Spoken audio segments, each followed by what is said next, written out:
पूरे पिक्चर के पीछे ना किसी और का दिमाग है। लेकिन अभी अगर ये झूठ बोला है, इसे किसी ने भेजा यहाँ पे प्लान करके, तो उस दिन प्रज्ञा ने बर्थडे पार्टी में भी तो ये बोला था कि ये चंपक उसका बॉयफ्रेंड है, इन दोनों के बीच में अफेयर है और प्रज्ञा और चंपक का नाजायज रिश्ता है। कोई भी लड़की सबके सामने ये एक्सेप्ट क्यों करेगी? और जो लड़की सबके सामने एडमिट कर सकती है तो वो ड्रग्स क्यों नहीं ले सकती? हो सकता है प्रज्ञा ने चंपक को बोला कि मुझे ड्रग्स। बस, अब मैं जो सुनूंगा प्रज्ञा के मुख से सुनूंगा।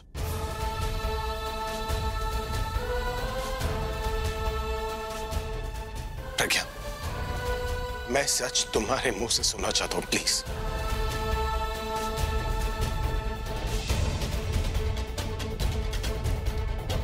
मैं मानती हूँ कि उस दिन मैंने कहा था कि मेरा इसके साथ अफेयर है,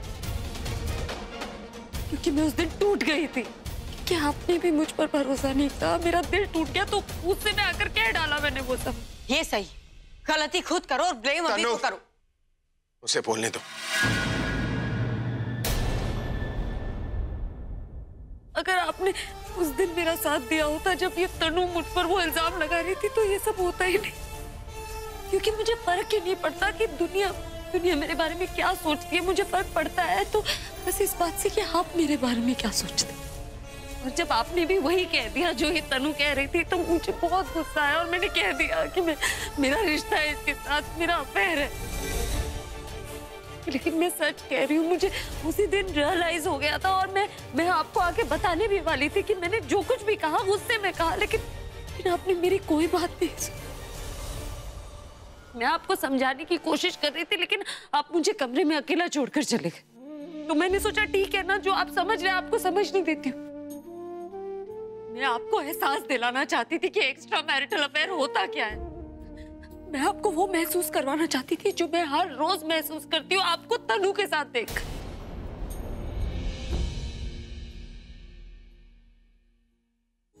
लेकिन अब मैं मानती हूँ कि किसी भी पत्नी को अपने पति के साथ ही नहीं करना चाहिए था।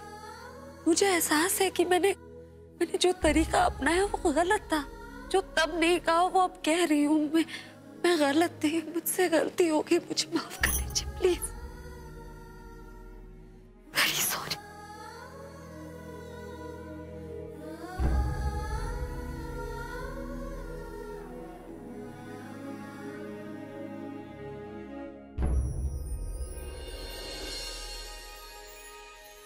अभी देखा तूने, इसने अपनी गलती तो मान ली है, लेकिन ये तुझे नहीं बताया कि ये तुझे प्यार कितना करती है।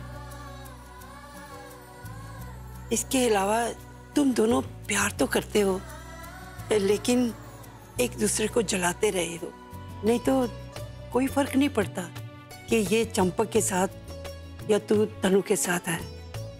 ये तुम दोनों का प्यार है जो इन बातों से जलते हो।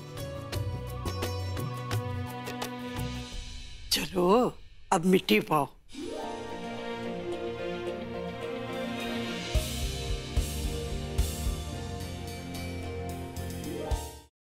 हे भगवान, प्लीज मुझे घर तक पहुंचा दो। इसके बाद मैं कभी कुछ नहीं मांगूंगी।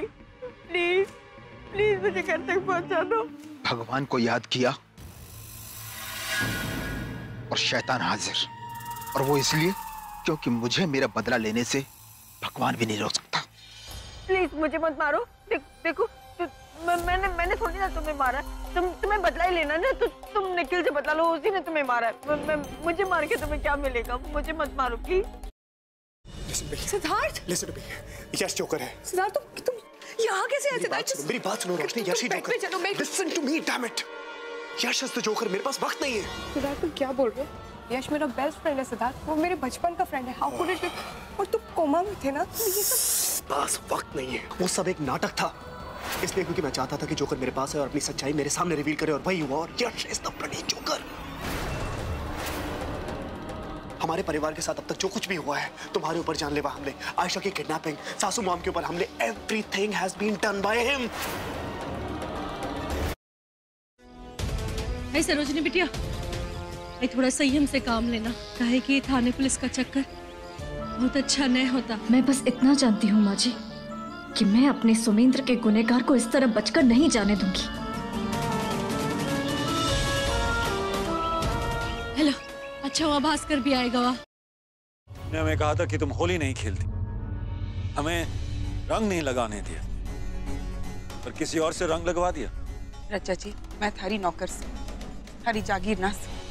ये आमिर कोट है और यहाँ हमारी हुकूमत चलती है। थारी हुकूमत आमिर कोट पर से, मारे मन पे ना से, मारा मन मारी मर्जी का मालिक से। मने कौन रंग लगा सके और कौन ना लगा सके, क्यों मारी मर्जी से। और हमारी मर्जी का क्या?